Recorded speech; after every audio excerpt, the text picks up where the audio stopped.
Good morning. On the dais, Professor Kumar Molugaram, Vice Chancellor, Osmania University. Sri Bhavani Shankar Ji, Joint Secretary to Governor. Professor V. Vijaya, Director, ELTC OU and Head of Department of English. Esteemed faculty members and students, I have an immense pleasure to address this gathering of enthusiastic learners embarking on a one-month residential training program in English language and communication skills. This program is not just a course, but a transformative journey empowering you to dream big and achieve greater heights. It is inspiring to note that the rich legacy of the Department of English, Osmania University, which stands tall as one of the pillars of academic excellence since its inception in 1918. The English Language Teaching Center, ELTC, established in 1988, has played a pivotal role in shaping the linguistic proficiency of learners from diverse backgrounds. From agricultural scientists to tribal students, ELTC has left an indelible mark by conducting specialized programs, including this one, supported by the Governor of Telangana under discretionary grants.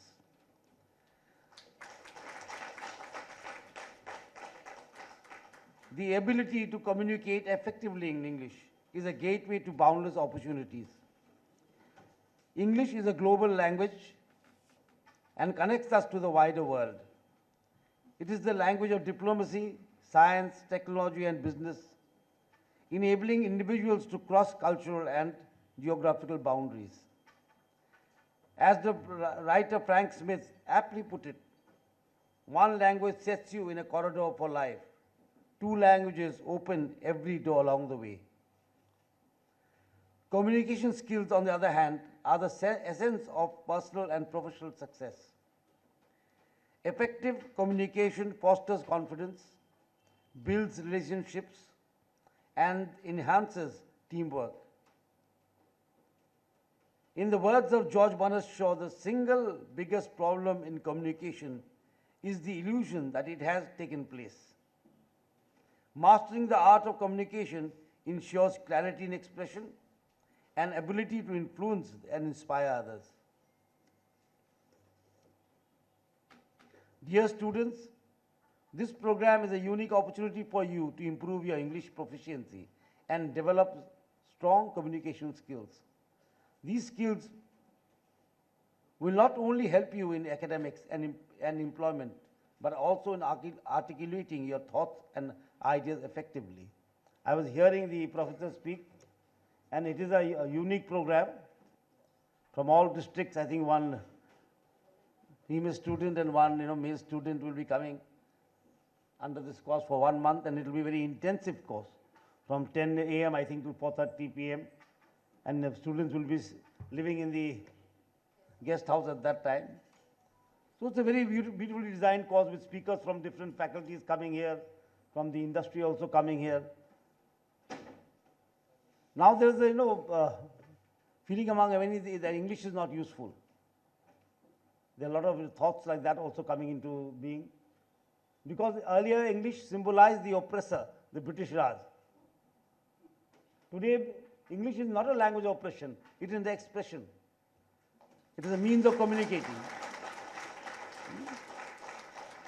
It is a means of expression now. Earlier, a lot of Swadeshi movement happened and things of English were shunned and not boycotted. But today, English has become a language of expression, of universal expression. And these days are days of communication, whether through the internet or through any computers or through the phone, mobile phone. This is the age of communication, where you have to communicate. And these days we say in Hindi, very lightly we say as a joke, जो दिखता है वो बिकता है. दिखना? So दिखना चाहिए. So you have to be very forceful in your communicative skills.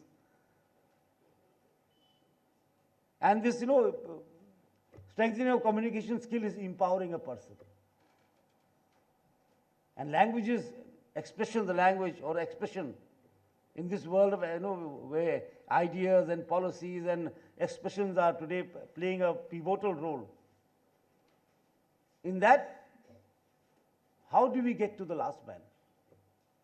This delivery of education is the delivery of empowerment.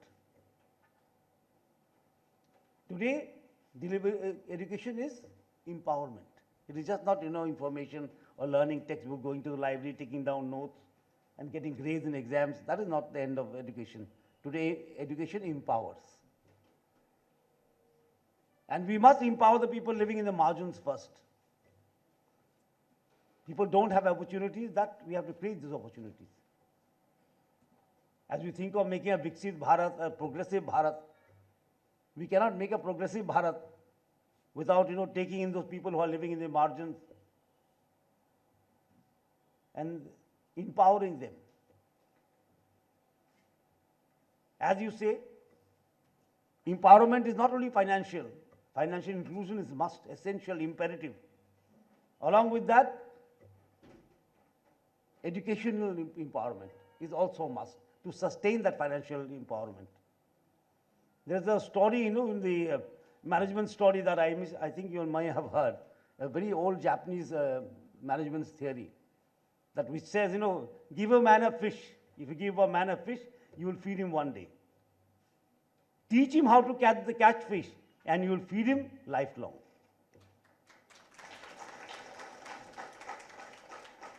So education empowers you to sustain that economic, that you have gained, to reach out further, to cross barriers. There are so many barriers that need to be crossed by these people. And education is the only mean to cross those barriers that society has put for thousands of years. So empowerment is education.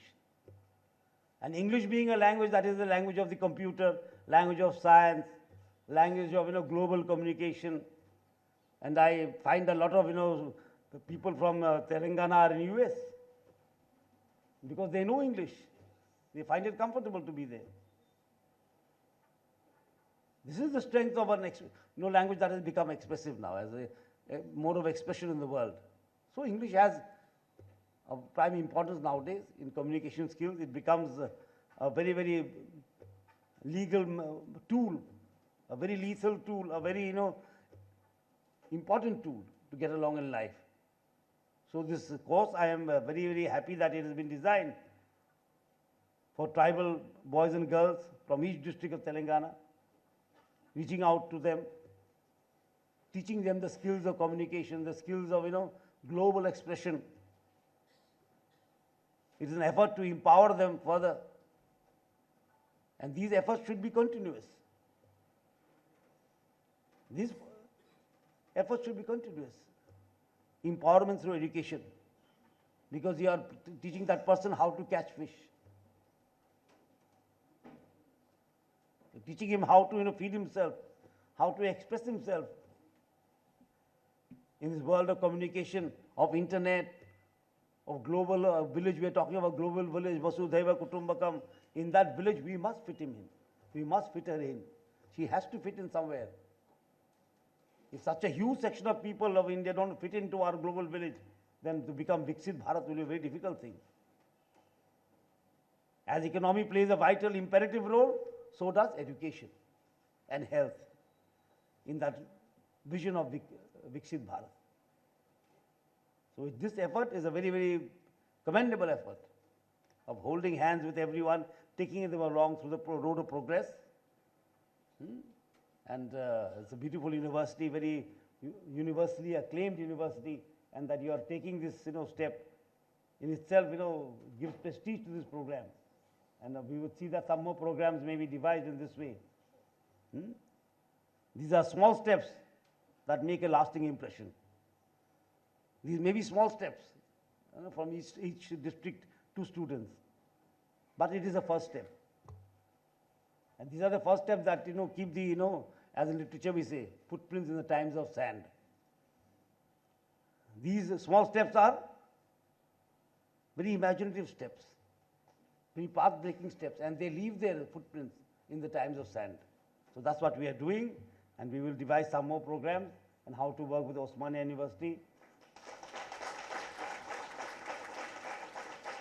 and how to empower our people living in the margins, how to bring them to this so-called mainstream. They are in the mainstream, but we divide them mainstream, margin. There's nothing such. We have to all go together. We all have to go together. After 75 years of independence, still we are talking of mainstream, mainland, you know, but margins. We are talking about all these things. Makes no sense. The nation is one, and we have to march along together. The road of progress is one. And it's a huge work with a population of 140 crores. This is a very, very uphill task for a nation of our size and of our diversity. It's a very, very uphill task. As the, being a literature student, I remember two lines from Robert Frost, the American poet: "The woods are lovely, dark and deep, but I have promises to keep, and miles to go before I sleep, and miles to go before I sleep."